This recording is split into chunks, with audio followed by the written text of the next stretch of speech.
భవిష్యత్ పోరాట కార్యాచరణకు మార్గదర్శకంగా నిలిచే సిఐటియు రాజన్న సిరిసిల్ల జిల్లా 4వ మహాసభలు అక్టోబర్ 29, 30 తేదీలలో జిల్లా కేంద్రంలో ఘనంగా జరగనున్నాయి.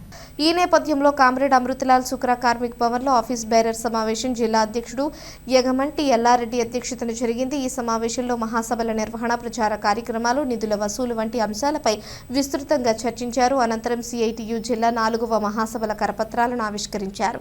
ఈ కార్యక్రమంలో కార్యదర్శి కోడం రమణ, సిఐటియు జిల్లా ఆఫీస్ బేరర్స్ మూషం రమేష్, గుర్రం అశోక్, అన్హల్ దాస్, గణేష్, గురజాల శ్రీధర్, సూరం పద్మ తదితరులు పాల్గొన్నారు. రాజన్న సిరిసిల్ల జిల్లాలో ఉన్న కార్మికులు, కర్షకులు అందరూ ఈ జిల్లా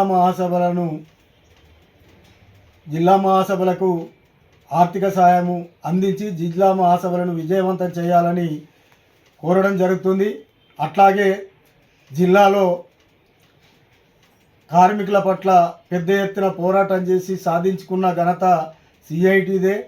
కాబట్టి జిల్లాలో ఉన్న కార్మిక వర్గం కానీ, రైతులు కానీ, మొత్తం జిల్లాలో ఉన్న ప్రజలందరూ ఈ సిఐటియు జిల్లా మహాసభలను ఆదరించి విజయవంతం చేయాలని విజ్ఞప్తి చేయడం జరుగుతుంది.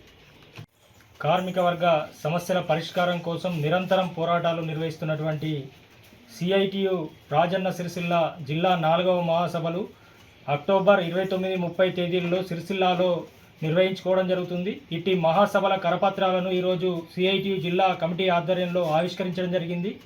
మరే జిల్లాలో కార్మిక వర్గం ఎదుర్కొంటున్నటువంటి సమస్యలపై అలుపేరుగాని పోరాటాలు నిర్వహించడం జరుగుతుంది. ప్రధానంగా జిల్లాలో ఉన్నటువంటి ఇక్కడ పీడీ కార్మికులు కావచ్చు, పవర్లూమ్ కార్మికులు, హమాలీ కార్మికులు, బిల్డింగ్ రంగం కార్మికులు, ఆశా, అంగన్వాడీ, మధ్యాహ్న భోజనము పోరాటాలకు సంబంధించినటువంటి ఇదికి జిల్లాలోని కార్మిక వర్గం, అన్ని రంగాల కార్మికులు, అదేవిధంగా మిత్రులు, శ్రేయోభిలాషులు, వాణిజ్య వ్యాపారస్తులు అందరూ కూడా, ప్రజాప్రతినిధులందరూ కూడా ఈ మహాసభల నిర్వహణ, రాబోయే రోజుల్లో ఉద్యమ నిధిని అందించి సిఐటియుకు అండగా నిలబడాలని చెప్పి, మహాసభల విజయవంతానికి ప్రతి ఒక్కరూ తమ వంతు తోడ్పాటు అందించాలని చెప్పి సిఐటియు రాజన్న సిరిసిల్ల జిల్లా కమిటీ పక్షాన విజ్ఞప్తి చేయడం జరుగుతూ ఉంది.